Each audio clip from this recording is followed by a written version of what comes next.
क्या कोई easy way है जिससे हम घर पर ही अपने वुलन्स, हेवी एम्ब्रॉयडर्ड क्लोथ्स और डेलिकेट्स को स्टीम कर सकते हैं? क्या गारमेंट स्टीमर लेना चाहिए? Is it worth? इतने ऑप्शंस हैं, कौन सा स्टीमर बेस्ट है? हैंडहेल्ड गारमेंट स्टीमर्स लूँ या फिर अपराइट स्टीमर्स? अगर ये सभी क्वेश्चंस आपके माइंड में भी हैं, then this video is for you, क्योंकि इस वीडियो में हम ये सभी चीज़ें बहुत ही डिटेल में डिस्कस करने वाले हैं। In short, this video will help you make the right decision. Hi all, my name is Zilla and welcome back to Her Fab Way. So guys, आज की वीडियो 3 पार्ट्स में डिवाइडेड है। सबसे पहले हम बात करेंगे कि गारमेंट स्टीमर्स रेगुलर आयरन से बेटर क्यों हैं, उनको यूज़ करने के क्या बेनिफिट्स हैं। उसके बाद हम बात करेंगे कि मार्केट में इतने सारे गारमेंट स्टीमर्स अवेलेबल हैं, तो आपको कौन सा गारमेंट स्टीमर लेना चाहिए? हैंडहेल्ड गारमेंट स्टीमर जो कि आराम से 3-4,000 का आ जाता है, या फिर अपराइट स्टीमर्स जो कि 6-7,000 कॉस्ट करते हैं। हम उनका डेमो देखेंगे, उनके फीचर्स को माइन्यूटली कंपेयर करेंगे और मैं आपके साथ उनके प्रोज एंड कॉन्स भी डिस्कस करूंगी, ताकि आपको हर प्रोडक्ट का 360 डिग्री व्यू मिल पाए और आप कंप्लीट इन्फॉर्मेशन के साथ जज कर पाएँ कि आपके लिए कौन सा स्टीमर बेस्ट रहेगा। एंड थर्ड पार्ट में हम बात करेंगे गारमेंट स्टीमर यूज़ करने के कुछ इंपॉर्टेंट डूज एंड डोंट्स जो कि आपको ज़रूर पता होने चाहिए, तो इस वीडियो को आप एंड तक ज़रूर देखिएगा। Also I want to assure you कि ये वीडियो किसी भी ब्रांड से स्पॉन्सर्ड नहीं है। मैं आपके साथ ब्रांड सिर्फ इसलिए डिस्क्लोज करती हूँ सो दैट आपको पता रहे कि हम एग्जैक्टली कौन सा मॉडल रिव्यू कर रहे हैं। So now let's get started.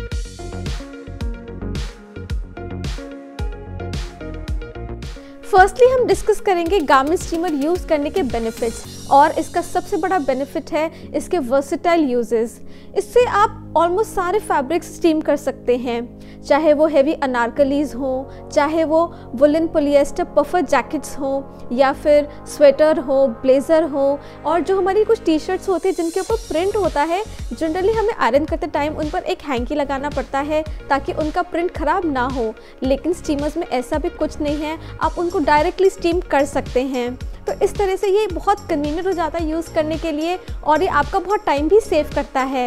ऐसा कुछ नहीं है कि आपको पहले आयरनिंग बोर्ड लेकर आना है, फिर उसको खोलना है और उसके बाद आप उस पर आयरनिंग करेंगे, ऐसा कुछ नहीं। आपको सिर्फ अपना क्लॉथ हैंग करना है और उसको स्टीम करना है एंड यू आर डन।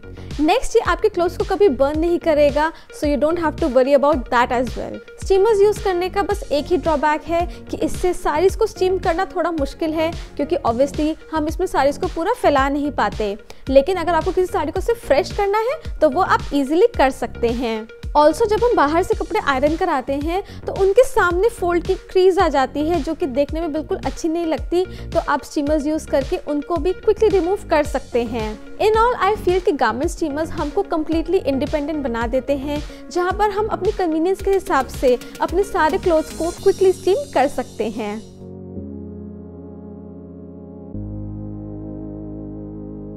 सो हमने अभी देखा कि गारमेंट स्टीमर्स यूज़ करने के क्या बेनिफिट्स हैं। अब हम बात करेंगे कि आपको कौन सा गारमेंट स्टीमर लेना चाहिए, हैंडहेल्ड या फिर अपराइट। देखिए, सबसे पहले मैं कहना चाहूँगी कि आप जो भी गारमेंट स्टीमर चूज़ करें, मेक श्योर कि उसका पावर आउटपुट मिनिमम 1500 वॉट हो। मैंने जनरली ऐसा एक्सपीरियंस किया है कि जो 1000 या 1200 वॉट के स्टीमर होते हैं उनके रिजल्ट्स इतने अच्छे नहीं होते। इसीलिए आज हम कंपेयर करेंगे handheld steamer from the brand black and decker. इसका पावर आउटपुट है 1500 वॉट। इसके साथ आपको 2 इयर्स की वारंटी भी मिलती है। इसके साथ आपको एक फैब्रिक ब्रश मिलता है जिसके अंदर एक छोटा लिंट रिमूवर भी है। इसको आप इस तरह से स्टीम हेड पर अटैच कर सकते हैं। साथ ही में आपको मिलता है ये यूनिवर्सल बॉटल अडेप्टर। इसको आप किसी भी बॉटल के टॉप पर इस तरह से लगा सकते हैं। उसके बाद इसको बॉडी से अटैच करके हम इसको रेगुलर स्टीमर की तरह यूज़ कर सकते हैं। If you are travelling, it is going to be very useful for you. Then हमारे पास अपराइट स्टीमर है from the brand Philips, which is GC523। इसका पावर आउटपुट है 1600 वॉट। इसके साथ भी आपको 2 इयर्स की वारंटी मिलती है। गुड पार्ट इज कि आप इसकी हाइट अपने कंफर्ट के अकॉर्डिंग एडजस्ट कर सकते हैं। इसकी सपोर्ट में डिटैचेबल है जिसको आप वापस इजीली प्लेस कर सकते हैं। इसके साथ में आपको मिलता है एक सेफ्टी ग्लव जो कि रियल में बहुत यूजफुल है, और इसके साथ में आपको मिलता है ये फैब्रिक ब्रश जिससे आप लिंट रिमूव कर सकते हैं। आप इस तरह से इसको स्टीम हेड पर अटैच कर सकते हैं।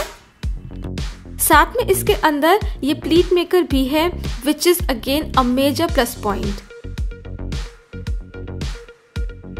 तो सबसे पहले हम इन दोनों का डेमो देखेंगे, उसके बाद हम डिटेल में इनका फीचर कंपैरिजन करेंगे और उसके बाद मैं आपके साथ इन दोनों के प्रोज एंड कॉन्स शेयर करूंगी।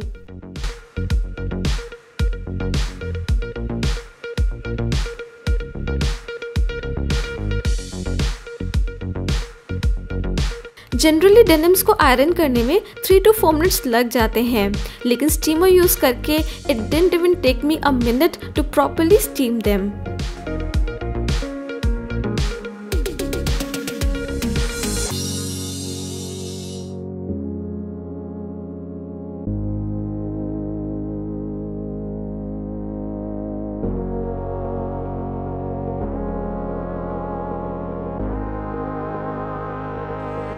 हम सब जानते हैं कि इस तरह के हेवीली एम्ब्रॉयडर्ड सूट्स को घर में आयरन करना कितना मुश्किल है, लेकिन स्टीमर्स यूज करके it looks like a child's play.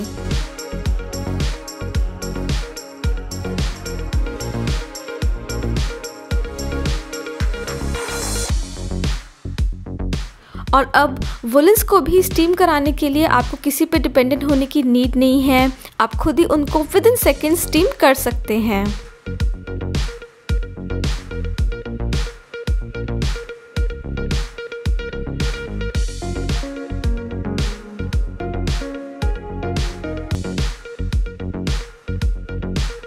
Similarly आप अपनी कैजुअल या फॉर्मल दोनों शर्ट्स को स्टीम कर सकते हैं।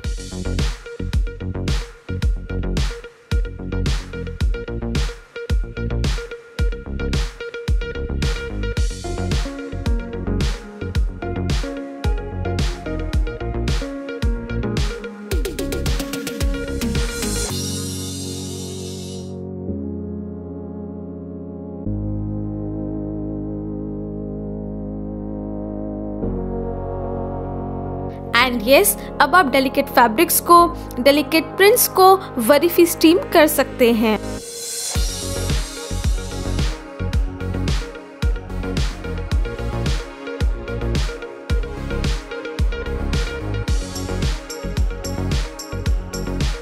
तो ये था इनका डेमो। परफॉर्मेंस वाइज मेरे को दोनों के ही रिजल्ट्स बहुत अच्छे लगे। अब हम इनके फीचर्स को कंपेयर करेंगे और इन्हीं के बेसिस पे आप डिसाइड कर पाएंगे कि आपको कौन सा गारमेंट स्टीमर लेना चाहिए।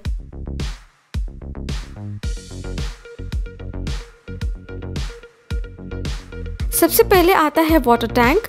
फिलिप्स में आपको 1.6 लीटर का वाटर टैंक मिलता है। इसको हम इस तरह से डिटैच करते हैं और यहाँ बॉटम में यहाँ से वाटर फिल करते हैं। On the other hand black and decker में आपको 260 ml का वाटर टैंक मिलता है और यहाँ बॉटम में इस तरह से ओपन करके यहाँ से वाटर ऐड करते हैं।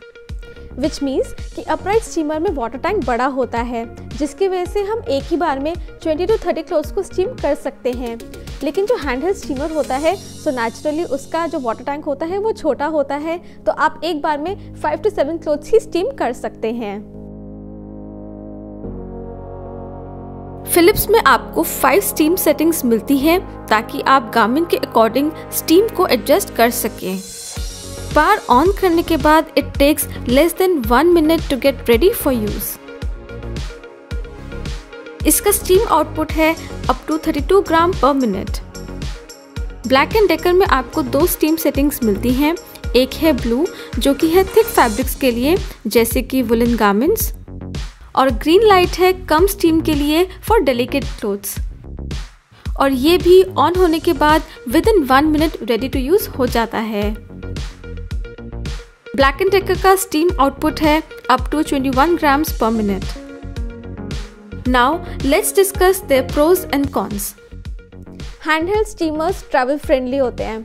अगर आपको कोई फंक्शन अटेंड करने बाहर जाना है या फिर अगर आप बहुत ट्रैवल करते हैं तो आप इनको इजीली कैरी कर सकते हैं। लेकिन upright steamers of course portable नहीं होते। इनफैक्ट ये जो फिलिप्स का स्टीमर है इसमें तो व्हील्स भी नहीं हैं, आपको लिटरली या तो इसको ड्रैग करना पड़ेगा या फिर उठाना पड़ेगा, which I think is a major flaw.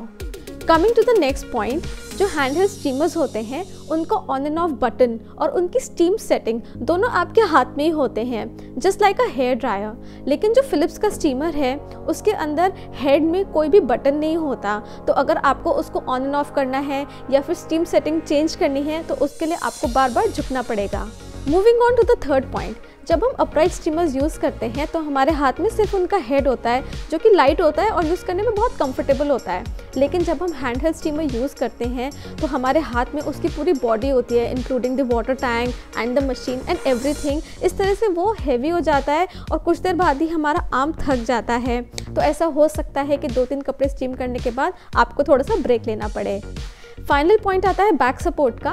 जब भी हम अपराइट स्टीमर यूज़ करते हैं तो गारमेंट को जो सपोर्ट मिलता है वो उतना ही होता है जितना बोर्ड का साइज़ है। लेकिन जब हम हैंडहेल्ड स्टीमर यूज़ करते हैं तो हम उसको किसी डोर पे हैंग करते हैं फॉर एग्जांपल, तो पूरा डोर ही एक तरह से गारमेंट के लिए बैक सपोर्ट बन जाता है। यहाँ मैंने दोनों गारमेंट स्टीमर्स के फीचर्स और उनके प्रोज एंड कॉन्स की एक कंपैरिजन शीट बनाई है। I hope this gives you a clear picture.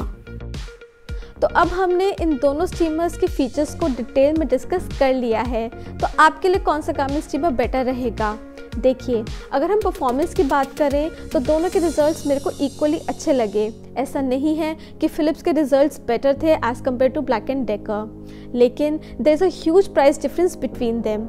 सो देखिए, अगर आपका लिमिटेड बजट है और अगर आप बहुत ट्रैवल करते हैं, साथ में आपको ज़्यादा वेट उठाने से प्रॉब्लम नहीं है और अगर आप सॉकेट के पास एक हुक का अरेंजमेंट कर सकते हैं and socket can be a normal socket, उसके लिए आपको पावर सॉकेट की ज़रूरत नहीं है, तो अगर आप ये अरेंजमेंट कर सकते हैं then go for a handheld steamer. But make sure like I told you कि उसका पावर आउटपुट मिनिमम 1500 वाट हो।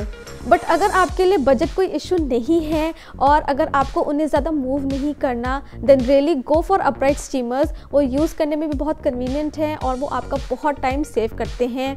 हाँ, ये चीज़ है कि आपको उनकी स्टीम सेटिंग चेंज करने के लिए झुकना पड़ेगा। So that's one thing that you have to keep in mind. So अब आई एम श्योर कि आप डिसाइड कर पाएंगे कि आपके लिए कौन सा गारमेंट स्टीमर बेस्ट रहेगा। अब चलते हैं इस वीडियो के लास्ट पार्ट की तरफ, जहाँ पे हम डिस्कस करेंगे किसी भी गारमेंट स्टीमर को यूज़ करने के कुछ इंपॉर्टेंट डूज एंड डोंट्स।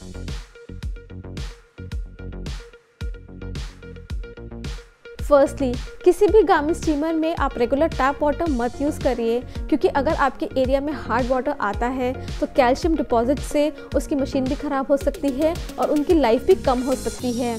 आप हमेशा प्यूरिफाइड वाटर, आरओ वाटर ही यूज़ करिए। एंड इनफैक्ट अगर आपके पास स्टीम आयरन है तो उसमें भी आप इस चीज़ का ज़रूर ध्यान रखिएगा। सेकेंडली, गारमेंट स्टीमर्स को हम हमेशा वर्टिकली यूज़ करते हैं, उन्हें हम कभी भी हॉरिजॉन्टली मूव नहीं करते। कभी हम सोचे कि हम आयरनिंग पैड पे गारमेंट रख के उसको स्टीम कर लें, so that's a big no. Next, जब भी आप गारमेंट्स को स्टीम करते हैं तो उनको तुरंत फोल्ड मत करिए, उनको 5-10 मिनट्स के लिए किसी कॉर्नर में रख दीजिए और उसके बाद ही उनको पहनिए या फिर फोल्ड करके रखिए, क्योंकि हमने उनको अभी स्टीम करा है और उसके अंदर अगर थोड़ा सा भी मॉइस्चर होगा तो वो ड्राई हो जाएगा। And finally, the most important tip is कि जो आपके गारमेंट स्टीमर के वाटर टैंक होते हैं उसमें आप वाटर के साथ कुछ और ऐड मत करिए, जैसे कि एसेंशियल ऑयल, कोई फ्रेग्रेंस, कोई फैब्रिक फ्रेशनर, ऐसा कुछ भी ऐड मत करिए unless specified by the company, क्योंकि जो हमारे स्टीमर्स होते हैं वो सिर्फ वाटर के लिए ही डिज़ाइन होते हैं और अगर हम उनमें कोई भी ऑयल वगैरह डाल दें सो डेफिनेटली उनकी फंक्शनिंग इफेक्ट होती है। तो इन सभी चीज़ों का आप ज़रूर ध्यान रखें। तो आपको इन दोनों में से कौन सा गारमेंट स्टीमर बेस्ट लगा मुझे कमेंट करके ज़रूर बताइएगा। आई होप आपको आज की वीडियो हेल्पफुल लगी हो। अगर आपको ये वीडियो अच्छी लगी तो ज़रूर इसको लाइक करिए और ऐसी बहुत सारी इंटरेस्टिंग और यूजफुल वीडियोस के लिए ज़रूर हमारे चैनल को सब्सक्राइब करिए। Stay tune and see you soon at Her Fab Day. Bye.